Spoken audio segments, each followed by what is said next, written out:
উপরে এত অত্যাচার করতো, এমন ভাবে পিটাইতো, আর বলতো বেলাল রে এবার বল কালেমা ছাড়বি না জীবন দিবি।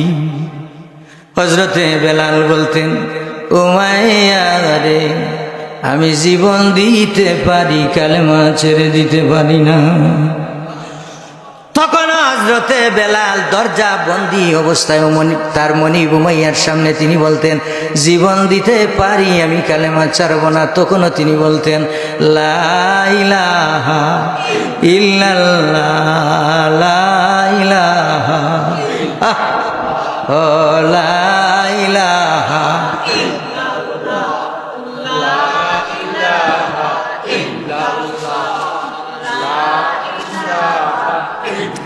কালেমার সঙ্গে এত সম্পর্ক বেলালের হয়েছে, কালেমার সঙ্গে এত সম্পর্ক হয়েছে, জীবন দিতে চায় কালেমা দিতে চায় না। আর আমরা সুবিধাবাদী মুসলমান, কালেমা পড়ছি, বিপদ দেখলে কালেমা থুইয়া কাপড় চোপড় খুইলা আমরা কালেমা একদিকে আমরা একদিকে, ঠিক কিনা? আছে না এরকম মুসলমান? আমার ভাইরা, মল্লিকপুরবাসী, ছাতকবাসীরা, অন্তরের কান লাগান, নবীর প্রেম মহব্বত অন্তরের মধ্যে সৃষ্টি করেন বেলালের মতো।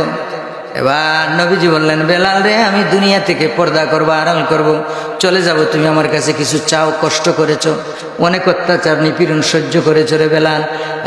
বেলাল বললেন ইয়া রাসূলুল্লাহ, ইয়া হাবিবাল্লাহ, এই দুনিয়াতে আমি কিছু চাই না, এই দুনিয়া আমার কোনো প্রয়োজন নাই গো নবী, আপনি কথা দেন কঠিন কিয়ামতের ময়দানে 4টি জায়গা আমার ভীষণ ভয় হয়ে গো নবী, ওই 4টি জায়গায় আমি বেলাল যদি আপনাকে তালাশ করি, আপনি আমার সঙ্গে কথা বলবেননি, আমার সঙ্গে দেখা দিবেননি। এবার নবীজি ডাক দিয়া বললেন বেলাল রে বলো রে বলো কোন কোন জায়গা। কোন কবি বলেছেন পাবে পাবে পাবে বিল্লাল ছাড়ে কানে,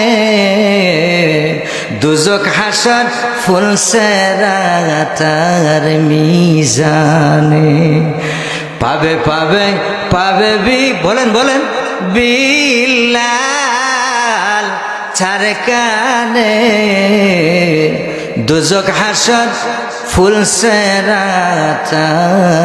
মিজানে। কয় জায়গা? 4 জায়গা।